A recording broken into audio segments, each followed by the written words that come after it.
നമ്മുടെ സംസ്ഥാന KMCCയുടെ അഭിനന്ദനായ പ്രസിഡന്റ് ജനാബ് കുട്ടൂസാദ് മുണ്ടേരി സാഹിബ്, സംസ്ഥാന KMCCയുടെ അഭിനന്ദനായ ജനറൽ സെക്രട്ടറി എസ്.വി. ജലീൽ, ഇന്നത്തെ മുഖ്യ പ്രഭാഷണം നടത്തുന്ന മത ഭൗതിക സമന്വയ വിദ്യാഭ്യാസത്തിന്റെ ഒരു നല്ല റിസൾട്ട് എന്ന് തന്നെ പറയാവുന്ന ഒരു ജലവാക്കുകയും മുസ്ലിം ലീഗിനെ ഏറെ സ്നേഹിക്കുകയും മുസ്ലിം ലീഗിന് ആവശ്യമായ എനർജി ഒരു മതപണ്ഡിതൻ എന്ന നിലയിൽ തന്റെ പ്രസംഗങ്ങളിലൂടെ നൽകുകയും ചെയ്യുന്ന ബഹുമാന്യനായ ഉമറുൽ ഫാറൂഖ് ഹുദവി,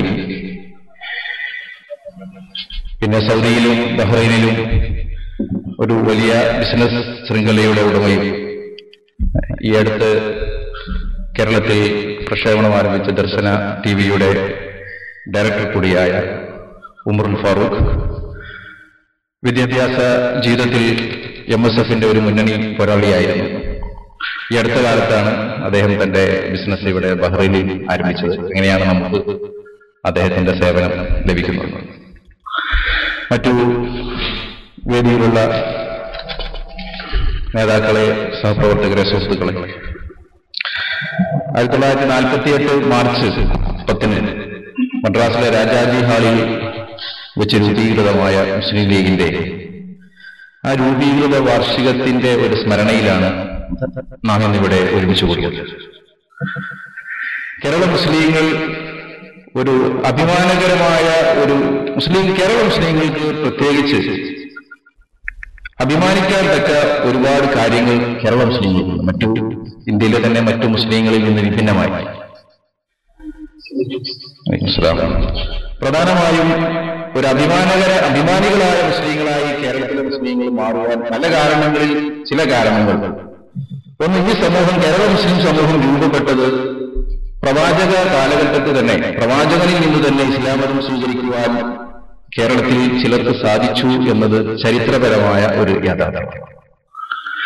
മറ്റൊന്ന്, കേരളത്തിൽ ഇസ്ലാം വ്യാപകമായി പ്രചരിച്ചത് പ്രവാചകന്റെ നേരെ ശിഷ്യരിൽ നിന്നും ശിഷ്യരുടെ ശിഷ്യഗണങ്ങളിൽ നിന്നും നേരിട്ടുള്ള മേൽനോട്ടത്തിലാണ് കേരളത്തിൽ ഇസ്ലാം വ്യാപിച്ചത്. മറ്റൊരു പ്രധാന കാരണം, മത പ്രചരണാർത്ഥവും വ്യാപാര ആവശ്യാർത്ഥവും കേരളത്തിലേക്ക് ഇസ്ലാമിക മഹത് വ്യക്തിത്വങ്ങൾ കേരളത്തിലേക്ക് വരികയും അവർ നമുക്ക് ആവശ്യമായ നേതൃത്വം നൽകുകയും ആ നേതൃത്വത്തെ നാം അനുസരിക്കുകയും ചെയ്തിരുന്നു എന്നതാണ്. ഞാനിവിടെ അടിവരയിട്ട് പറയുന്ന നമ്മുടെ അഭിമാനകരമായ നിലനിൽപ്പിന്റെ ഒരു നിദാനം നമുക്ക് നമ്മുടെ ചരിത്രം പരിശോധിച്ചു നോക്കിയാൽ ഏതൊരു കാലഘട്ടത്തിലും കേരള മുസ്ലിങ്ങൾക്ക് ഒരു ആത്മീയ നേതൃത്വം, ഒരു ഈമാന്റെ ചൈതന്യമുള്ള നേതൃത്വം നമുക്കുണ്ടായിരുന്നു. അതുപോലെ ആ നേതൃത്വത്തെ അനുസരിക്കുവാനുള്ള ഒരു ഈമാനിക ആവേശവും കേരളത്തിലെ മുസ്ലിങ്ങൾക്ക് ഉണ്ടായിരുന്നു എന്നതാണ് ഇന്ന് ഞാൻ നമ്മുടെ ഈ കൂട്ടായ്മയിൽ നിന്ന് ഉയർത്തിപ്പിടിക്കുന്ന ഒരു പ്രമേയം. നമുക്ക് നമ്മുടെ ചരിത്രം പരിശോധിച്ച് നോക്കിയാൽ എല്ലാ കാലഘട്ടത്തിലും കേരള മുസ്ലിങ്ങൾ ഒരു പടി മുന്നിൽ തന്നെയായി. നമുക്ക് നല്ലൊരു നേതൃത്വവും നാം അനുസരണശീലമുള്ള ഒരു മുസ്ലിങ്ങളുമായതിന്റെ ഒരു കാരണം തന്നെയാണ്, ഒരു റിസൾട്ടാണ്. വളരെ ചുരുങ്ങിയ ഒരു കാലഘട്ടം മാത്രമാണ് ഒരു നേതൃശൂന്യത കേരളത്തിൽ അനുഭവപ്പെട്ടത്. 1920കളിലെ ആ കാലഘട്ടത്തിൽ മലബാറിൽ, പ്രത്യേകിച്ച് ആറനാട്, വള്ളുവനാട് നാടുകളിൽ മമ്പുറം തങ്ങന്മാരായിരുന്നു മുസ്ലിം സമൂഹത്തിന് നേതൃത്വം നൽകി. മഹാനായ സയ്യിദ് അലവി തങ്ങളുടെ വഫാത്തിന് ശേഷം അദ്ദേഹത്തിന്റെ മകൻ ഫസൽ തങ്ങൾ മുസ്ലിങ്ങളുടെ നേതൃത്വം ഏറ്റെടുത്തെങ്കിലും അദ്ദേഹത്തെ ബ്രിട്ടീഷുകാർ വളരെ തന്ത്രപരമായി നാടുകടത്തി. അങ്ങനെ ഒരു മുസ്ലിങ്ങൾക്ക് ഒരു നേതൃത്വമില്ലാത്ത ഒരു അവസ്ഥ സംജാതമായ ഒരു കാലഘട്ടമാണ്. പിന്നീട് മുസ്ലിങ്ങൾക്ക് അനുസരിക്കപ്പെടാവുന്ന ഒരു നേരിയ നേതൃത്വമെങ്കിലും ഉണ്ടായിരുന്നത് മാന്യനായ ആലി മുസ്ലിയാരുടെ നേതൃത്വമായി. ആലി മുസ്ലിയാരെ ബ്രിട്ടീഷുകാർ അറസ്റ്റ് ചെയ്യുക കൂടി ചെയ്തതോടെ തികച്ചും ഒരു നേതൃത്വമില്ലാത്ത ഒരവസ്ഥ മുസ്ലിങ്ങൾക്ക് കേരളത്തിൽ സംജാതമാവുകയും ആ കാലഘട്ടമാണ് നമുക്ക് പലപ്പോഴും പല പ്രസംഗങ്ങളിലും കേൾക്കാറുള്ളതുപോലെ ചരിത്രപരമായി പിന്നോട്ട് പോയ ഒരു സമൂഹം എന്ന് പല പ്രസംഗങ്ങളിലും നാം ധരിക്കാറുണ്ട്. ആ ചരിത്രപരമായി നമ്മൾ പിന്നോക്കം പോയ ആ കാലഘട്ടമാണ് ഞാൻ ഈ സൂചിപ്പിച്ച കാലഘട്ടം.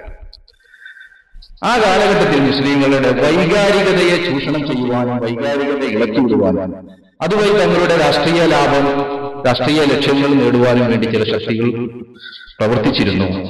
ഉദാഹരണത്തിന് ഖിലാഫത്ത് പ്രസ്ഥാനത്തിന്റെ മറവിൽ കേരളത്തിലെ മുസ്ലിങ്ങളെ പ്രകോപിതരാക്കുകയും അവരെ വൈകാരികമായി ഉത്തേജിപ്പിക്കുകയും ചെയ്തുകൊണ്ട് അവരെ സമര രണാങ്കണത്തിലേക്ക്, സ്വാതന്ത്ര്യ സമര രണാങ്കണത്തിലേക്ക് തള്ളിവിടുകയും, അങ്ങനെ ഈ ഒരു ആവേശം ഒരു സായുധ സമരമായി രൂപാന്തരപ്പെടുന്ന ഘട്ടമെത്തിയപ്പോൾ ഈ തള്ളിവിട്ട നേതാക്കന്മാരും കൊടുങ്ങല്ലൂരിലേക്കും അല്ലെങ്കിൽ മറ്റുള്ള പല സ്ഥലങ്ങളിലേക്കും തങ്ങളുടെ പ്രവർത്തനത്തെ മാറ്റുകയും തികച്ചും നേതൃത്വമില്ലാത്ത ഒരവസ്ഥ സംജാതമാവുകയും ചെയ്തു. ആ ഒരു കാലഘട്ടത്തിന്റെ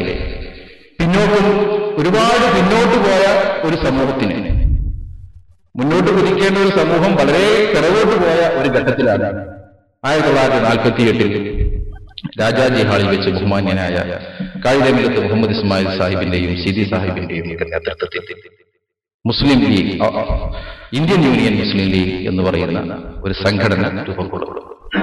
യഥാർത്ഥത്തിൽ അതൊരു സർവേന്ത്യ മുസ്ലിം ലീഗിന്റെ തുടർച്ചയാണെങ്കിലും സാങ്കേതികമായി ഇത് പറയാൻ സാധ്യമല്ല. സർവേന്ത്യ മുസ്ലിം ലീഗ് പാകിസ്ഥാൻ മുസ്ലിം ലീഗായി രൂപാന്തരപ്പെടുകയും ഇന്ത്യയിൽ അത് പ്രവർത്തന രഹിതമാവുകയും ചെയ്തു. ഒരു പുതിയ പ്രസ്ഥാനം രൂപീകൃതമാവുകയാണ് 1948. കേരള മുസ്ലിങ്ങളുടെ മഹത്തായ ഒരു പാരമ്പര്യം ഞാൻ നേരത്തെ സൂചിപ്പിച്ചതുപോലെ ഒരു നല്ല നേതൃത്വവും അനുസരിക്കുന്ന അണികളും. ഈ യാഥാർത്ഥ്യം മനസ്സിലാക്കി ബഹുമാന്യനായ കായിദ മില്ലത്ത് ഇസ്മായിൽ സാഹിബും സിദി സാഹിബും ഒക്കെ ഈ നേതൃത്വത്തെ മുസ്ലിങ്ങൾ ഏറെ ആദരിക്കുന്ന അഹ്ലുൽ ബൈത്തിന്റെ കൈകളിലേക്ക് ഈ നേതൃത്വത്തെ കൊണ്ടുപോയി കൊടുക്കുകയായി. നമ്മൾ പരിശോധിച്ച് നോക്കിയാൽ 1948 രാജാജി ഹാളിൽ സമ്മേളിച്ചവരിൽ ബാപ്പുജി തങ്ങളോ അല്ലെങ്കിൽ അതുപോലെ പ്രമുഖരായിട്ടുള്ള അഹ്ലുൽ ബൈത്തിലെ നേതാക്കളെയോ നമുക്ക് കാണാൻ സാധ്യമല്ല. അവിടെ ദാർശനികനായ ഇസ്മായിൽ സാഹിബും സിദി സാഹിബും, ആ ദാർശനികർ ഈ നേതൃത്വത്തെ അഹ്ലുൽ ബൈത്തിന്റെ കരങ്ങളിലേക്ക് ഏൽപ്പിക്കുകയും, കാരണം അഹ്ലുൽ ബൈത്തിന് കേരള മുസ്ലിങ്ങൾക്കിടയിലുണ്ടായിരുന്ന ആ സ്വാധീനവും അഹ്ലുൽ ബൈത്തിനോടുള്ള സ്നേഹവും അത് ഈ പ്രസ്ഥാനത്തിന് ഒരു മുതൽക്കൂട്ടാകുവാൻ കൂടിയാണ് അന്നവരങ്ങനെ ചെയ്തത്. അങ്ങനെ തീർച്ചയായിട്ടും ആ മഹനീയ കരങ്ങളിൽ മുസ്ലിം ലീഗിന്റെ നേതൃത്വം എത്തിപ്പെടുകയും മുസ്ലിം ലീഗ് ഇന്ന് കാണുന്നത് പോലെ ഒരു മഹത് പ്രസ്ഥാനമായി വളരുകയും ചെയ്തു. അപ്പോ നാം ഇന്ന് ഈ 2012 നിന്ന് നാം പരിശോധിച്ചു നോക്കുകയാണെങ്കിൽ നാം എത്രമാത്രം ഭാഗ്യവാന്മാരാണ്, അനുഗ്രഹീതരാണ് എന്ന് നമുക്ക് മനസ്സിലാവുന്ന മറ്റൊരു കാര്യം, ഇന്ന് ലോകത്തിന്റെ വിവിധ ഭാഗങ്ങളിൽ അറബ് വസന്തമെന്നും മുല്ലപ്പൂ വിപ്ലവമെന്നും ഒക്കെ ഓമനപ്പേരിട്ട് വിളിക്കുന്ന ഒരു വിപ്ലവത്തിന്റെ അടിസ്ഥാനപരമായി വിപ്ലവകാരികൾ ഉന്നയിക്കുന്ന അടിസ്ഥാനപരമായ ഒരു ആവശ്യം ഞങ്ങൾക്ക് ജനാധിപത്യം വേണം. ഞങ്ങളെ ഭരിക്കുവാൻ ഞങ്ങളാൽ തിരഞ്ഞെടുക്കപ്പെട്ട ഒരു ഗവൺമെന്റ് ആയിരിക്കണം എന്നാണ് ബേസിക്കലി അവരുടെ ആവശ്യം. യഥാർത്ഥത്തിൽ ഏകദേശം 60 വർഷങ്ങൾക്ക് മുമ്പ് തന്നെ ഇന്ത്യയിലെ മുസ്ലിങ്ങൾ ഇരുന്നു. ഇന്ന് ലോകത്ത് ശക്തമായി ഉന്നയിക്കപ്പെടുന്ന ഒരു ആവശ്യം നമ്മൾ കുറെ കാലങ്ങൾക്ക് മുമ്പ് തന്നെ നേടിയിരിക്കുന്നു. പക്ഷേ അതിനെ വേണ്ടത്ര രൂപത്തിൽ ഫലപ്രദമായി ഉപയോഗിക്കുവാൻ കേരളത്തിലെ മുസ്ലിങ്ങൾക്കല്ലാതെ കഴിഞ്ഞില്ല എന്നത് ഒരു യാഥാർത്ഥ്യം. കേരള മുസ്ലിങ്ങൾ അതിൽ ഏറെക്കുറെ വിജയിച്ചത് നമുക്ക് 1948 ആ രൂപീകരണമാണ്, മുസ്ലിം ലീഗിന്റെ രൂപീകരണമാണ്. ആ സ്മരണയിലാണ് നമ്മളിവിടെ ഒത്തുകൂടിയിട്ടുള്ളത്. ഇതാണ് ഇന്നത്തെ ഇവിടെ ചർച്ച ചെയ്യപ്പെടുന്ന ഒരു പ്രമേയം. എന്റെ കർത്തവ്യം ഈ പരിപാടിയിലേക്ക് വന്നവർക്ക് സ്വാഗതം ആശംസിക്കുക എന്നതാണ്. ദീർഘിപ്പിക്കുന്നില്ല. ഉദവി സാഹിബാണ് മുഖ്യ പ്രഭാഷകർ. അദ്ദേഹത്തിന് ഇത് കഴിഞ്ഞിട്ട് അദ്ദേഹത്തിന് ക്ലാസ്സുണ്ട്, അതുകൊണ്ട് പെട്ടെന്ന് അവസാനിപ്പിക്കണം. അതുകൊണ്ട് ഈ പരിപാടിയിൽ പങ്കെടുത്ത നമ്മുടെ അഭിമന്യരായ നേതാക്കന്മാർ, നമ്മുടെ പ്രവർത്തകർക്കും സുഹൃത്തുക്കൾക്കും എല്ലാവർക്കും ഒറ്റവാക്കി സ്വാഗതം അരുളിക്കൊണ്ട് ഈ മഹനീയ വേദിയുടെ അധ്യക്ഷത വഹിക്കുന്നതിനു വേണ്ടി മലപ്പുറം ജില്ലാ KMCCയുടെ നിഷേധനായ പ്രസിഡന്റ് അബു സാഹിബിനെ ക്ഷണിച്ചുകൊണ്ട് നിർത്തുന്നു. അസ്സലാമു അലൈക്കും. അൽഹംദുലില്ലാഹി റബ്ബിൽ ആലമീൻ.